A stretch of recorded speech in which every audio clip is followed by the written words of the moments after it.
So let's talk about how to solve this problem, solving for the interest rate on your calculator, on the BA2 Plus calculator, because certainly the interpolation method, while it's a good algebraic technique, it certainly is quite time consuming, and it's so much easier just to do this on your calculator. You've got the built-in functions, let's use them.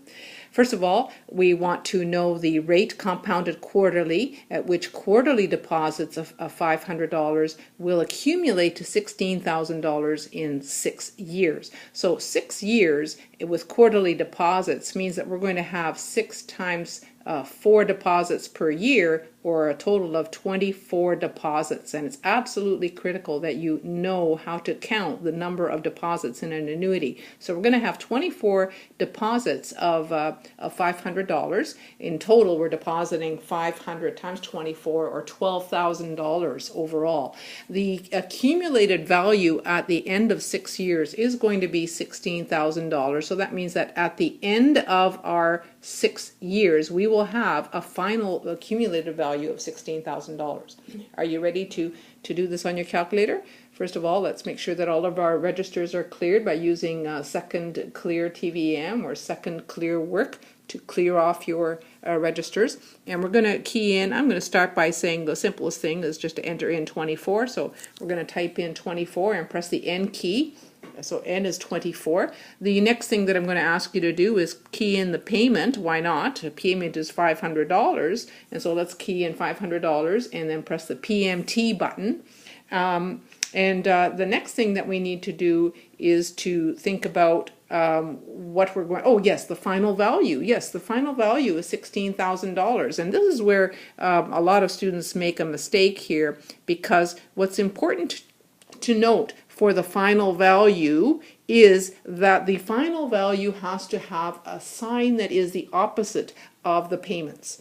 Or the final value also has to have a sign that is opposite to the present value. So in this case, you'll notice that I've entered in payment equal to $500, and that's positive. So now I have to enter in final value is negative $16,000. So let's key in $16,000 and change the sign to negative by putting a minus sign in front of it, and then press FV. FV is the future value or the final value. And so if your signs are not properly noted on your BA2 Plus calculator, then you will get error messages or you will get crazy answers. So let's make sure that we recognize that FV and present value have to be opposite in sign, and also the payment and either the future value or the present value are opposite in signs. So let's carry on from here. We don't know the IY value, so what we need to do is get at the background. So we're going to press second IY, so that the item that comes up on your calculator screen, when you press second IY,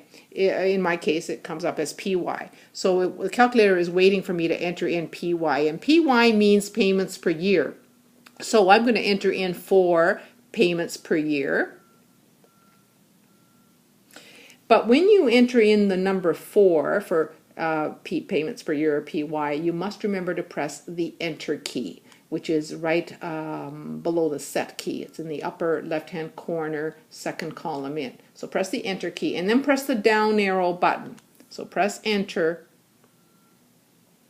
and then press the down arrow button. And when you press the down arrow button, the calculator is going to sit there and wait for you to enter CY, and CY is the compounding interest periods per year. And so by default, it usually defaults to the same value as PY, but if it isn't, or if it's any other number, you should enter in CY is equal to 4, because that's the interest rate that's compounded quarterly. So this is the compounded quarterly. So we're going to tell the calculator that's compounded quarterly, press the Enter key here. And if you hit the down arrow button, you'll get back to the PY key. So it's like a little circular route that it takes. So to get out of this mode, this secondary mode, you need to press second quit. So now you're going to press second quit. And now you are ready to ask the calculator what is the interest rate. So we're going to press compute, CPT, compute the I/Y. So press the CPT button and the I/Y, and the calculator takes a little second or two in order to do the crunching because it is a little bit more complicated calculation, and your calculator will spit out the results of 9.6487 and so on, which you're going to round to 9.65% compounded quarterly. Okay? And the reason why I know